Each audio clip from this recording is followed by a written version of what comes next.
Hello friend, good morning. Welcome to my new blog. তো আজকে ব্লগে দেখো বেগুন পোড়াটা দেখো। এত বড় একটা আমার বর বেগুন নিয়ে এসছে, আর সেটা বলেছে আমার বর যে এটা আজকে পুড়াবে। তো দেখো এই যে আমি ফাইনালি এই যে বেগুনটা তেল মাখিয়ে ভালো করে পুড়াচ্ছি। আর আজকে দেখো ভয়েসটা আমি বন্ধ করেছি, কারণ এখানে আর একটা ফোনের সাউন্ড চলে এসেছিল, তো তার জন্য আমাকে ভয়েসটা এখানে বন্ধ করতে হয়েছে, না হলে কপিরাইট চলে আসবে তার জন্য। আর এখানে আমার মেয়ে বলছিল যে আমাকে একটু বেশি করে দেবে বেগুন পোড়া, কিন্তু ও খুব বাবা ভালোবাসে কি খেতে। খাচ্ছ গো? রসগোল্লা? গরম গরম পুরো একদম বাবা নিয়ে এলো রাতে। আর আমার বরকে বারবার করে বলা হয় যে রাতের বেলা একদমই রসগোল্লা নিয়ে আসবে না, কারণ রাতের বেলা দেখো আমার বর আসে 11টায়। তো ওই 11টার সময় রসগোল্লা খাওয়া মানে বুঝতে পেরেছো কতটা ক্ষতিকারক। তো তাও আমার বর শুনবে না, তাও নিয়ে আসবে রাতের বেলা। আর আমরা তো লোভ সামলাতে কেউই পারি না, আমাদের খাওয়া দাওয়া হয়ে যায় কিন্তু ঘুমিয়েও পড়ি। আর যাই শুনি যে রসগোল্লা নিয়ে এসছে, অমনি লাফিয়ে উঠে যাই রসগোল্লা খাওয়ার জন্য। আর সেম এরকমই হয় মাঝে মাঝে, সপ্তাহে 2-3 বার এরকম নিয়ে আসবে। আর রাতের বেলা বলো অত মিষ্টি খাওয়া ভালো?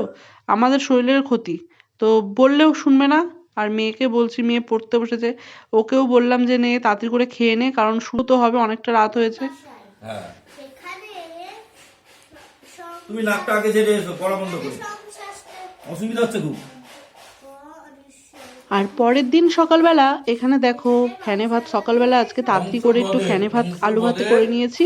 আর দেখো বরকে দিয়েছি খেতে। আর ছোট মেয়ে যে যাও আগে পড়তে নাক ঝেড়ে বসেছে, এসো। ওর এখনো বোনের স্কুল বাবা থেকে নাকটা বই ঝেড়ে এসো, দেয়নি। যাও। আর এটা দেখো হচ্ছে ওর গেলো মিসের ভাতটা কাছে কখন বই করবো। ছিল, সেই বইটা দিয়েছে আজকে।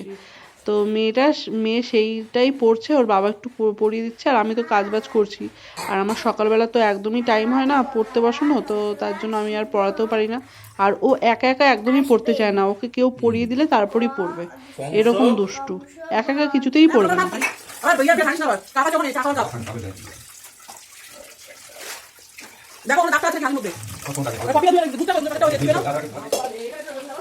আর এই বছরটা এতটাই ঠান্ডা পড়েছে, মানে আমি জীবনেও ভাবতে পারিনি যে এত ঠান্ডার মধ্যে থাকতে হবে। এই এত এর আগের বছরগুলো অতটাও কিন্তু ঠান্ডা পড়েনি, ভালোই মানে হালকা হালকা ঠান্ডার মধ্যে আমরা কাটিয়ে এসেছি বছরগুলো। কিন্তু হঠাৎ করে এই বছরটা এতটাই ঠান্ডা পড়েছে, মানে নিজেকে নিজে সামলাতে পারছি না, পুরো কনকনে মানে কাঁপুনি। তার মধ্যে আবার কি রোদ্দুরও উঠছে না, তার মধ্যে আবার মেঘলা মেঘলা ওয়েদার, তাহলে ভাবতে পেরেছো?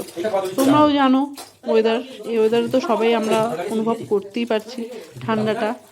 তো এখানে দেখো আজকে আমার এই যে গেঞ্জি, ফুলাতা গেঞ্জিটা পরে নিয়েছি। হুম। আর আর কফি বানাবো এখন। কফি, আর সকালবেলা চা করেছিলাম র চা, সেই র চাটা ছেঁকে কফির মধ্যে দিয়ে দেবো। আর আমার বর দেখো এখানে দুধটা, এই যে বাবা দুধের মধ্যে কত জল দিয়েছে রে, আমি তো দেখতেই পাইনি, এই ভিডিওতেই দেখছি ভয়েস দেওয়ার সময়। মানে 500 দুধ নিয়ে এলো, আবার 500 জল দিল, কি অবস্থা! ওই জন্য মনে হচ্ছে কফিটা স্বাদটা ওরকম। কফি করলে কিন্তু একদমই মানে গাঢ় দুধ দিয়ে কফিটা করতে হয়, নাহলে কিন্তু ওই জল জল করলে, কফি দিয়ে করলে কিন্তু ভালো লাগে না। আর ওখানে দেখো আমি 1 গ্লাস ঢেলে দিচ্ছি। আর এখন তো বাজে তোমার প্রায় 11:30 বাজে, এখন বর বলছে একটু কফি করে দিতে।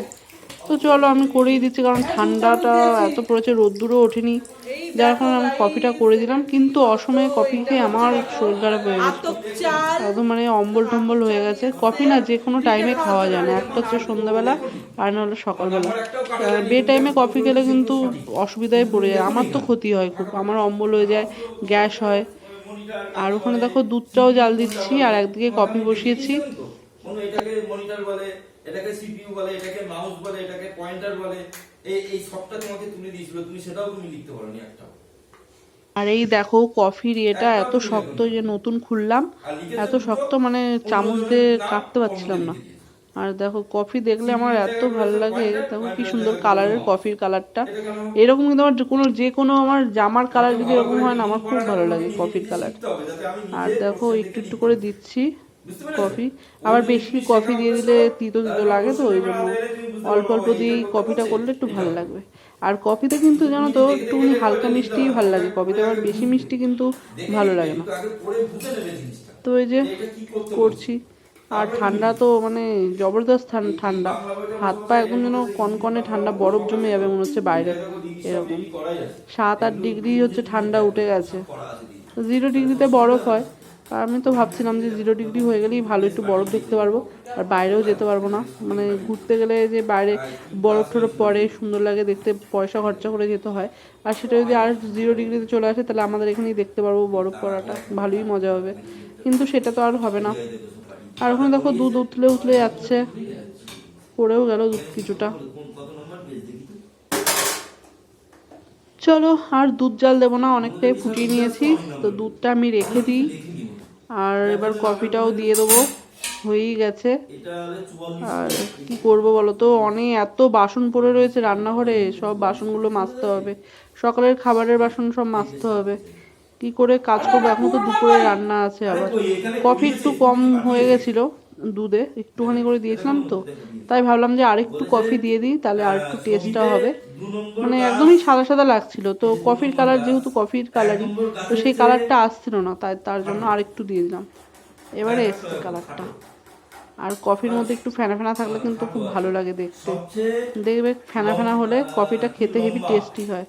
এই দেখো আমি চামচ দিয়ে গুলাচ্ছি আর কি সুন্দর ফেনা ফেনা হয়ে গেছে, হেভি লাগছে না? কফি কিন্তু বিয়ে বাড়িতে যখন যাই কিন্তু কফিতে উপরে কিন্তু ফেনা ফেনা থাকে, খেতে এত টেস্ট লাগে বলার মতন না। তো দেখো যে ফেনা ফেনা হয়ে গেছে, এবার কফিটা আমরা ঢেলে নেবো, আমার বরকে দেবো, দিয়েও দিয়েছি, আমার গ্লাসে দিয়েছি, কাপে দিইনি। আর এই দেখো এতটাই গরম, আমি একটু দাঁতে এত গরম লেগে গেছে, তো তার জন্য একটুখানি ঠান্ডা করে নিচ্ছি। নাহলে আমার মানে একটু গরম লাগলে না মানে চামড়া টামড়া, মুখের চামড়াগুলো কেমন পুড়ে পুড়ে যায় আর জ্বালা পোড়া করে, খেতে পারি না।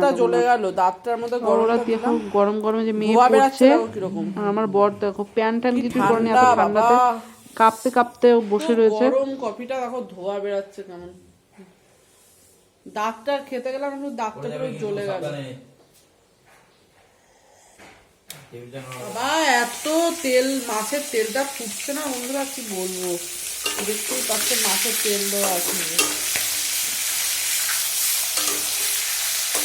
প্রচন্ড মাছের তেলটা ফুটছে, সরে যায়। আর এই মাছগুলো দেখো ভাজা হয়ে গেছে। আমি দেখো ওই যে চশমা পরে নিয়েছি, চশমা যাতে চোখের ভিতর তেলটা না যায়, কারণ চোখটা আসল মেন, চোখের জন্য আমরা সবকিছু করতে পারি, আর চোখটা যদি নষ্ট হয়ে যায় তাহলে আর কিছু করতেই পারবো না। তো চলো মাছগুলো এবার তুলে নিই। হ্যাঁ হ্যাঁ হ্যাঁ দুটো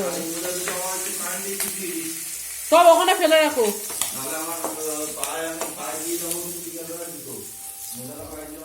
কেন, কোথায় যাবা বিকেলবেলা?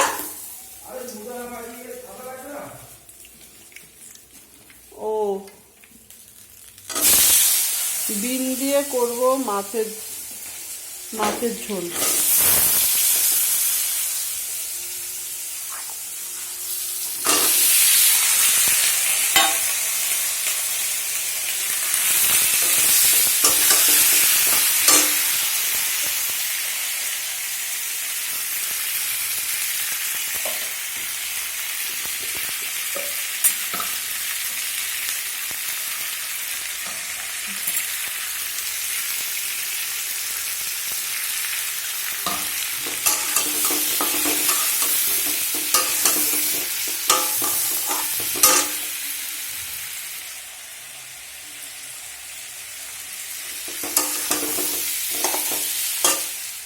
দেখো কি করছে, দেখো আমার ঘাড়ে উঠে মাথার খুশকিগুলোকে দেখো কি খুঁটে খুঁটে খুঁটে খুঁটে বার করছে খুশকিগুলোকে। বাদর, আমার ঘাড়ে একটা বাদর বসেছে। বাদর নাম দাদারি, লাগছে খুব, মাথায় লাগছে। এত ঠান্ডা, ছাদে বসেছি, রোদ্দুর নেই, ছাদেও রোদ্দুর নেই, হাওয়া দিচ্ছে, ভেতরে যাবো হালকা রোদ্দুর, এতে গায়ে লাগছে না, মাথা ব্যথা হচ্ছে। সর জামাটা, কি ঠান্ডা কি ঠান্ডা, পুরো চাটা এখন কফি, এটা পুরো এটা কফি, দেখতেই পাচ্ছ। তো আজকে কফি খাবো, কারণ হচ্ছে কফি খেলে একটু শরীরের ভিতরে একটু গরম হয়, আর এত ঠান্ডা পড়েছে পুরো মানে কি বলবো, কাঁপতে কাঁপতে কফিটা বানাবো। তো চলো এখন কফি খেয়ে নিই। তো চলো আমরা কফি খাই। তো ভিডিওটা একটুকুনি, ঠিক আছে বন্ধুরা? তো তোমরা ভালো থেকো, টাটা।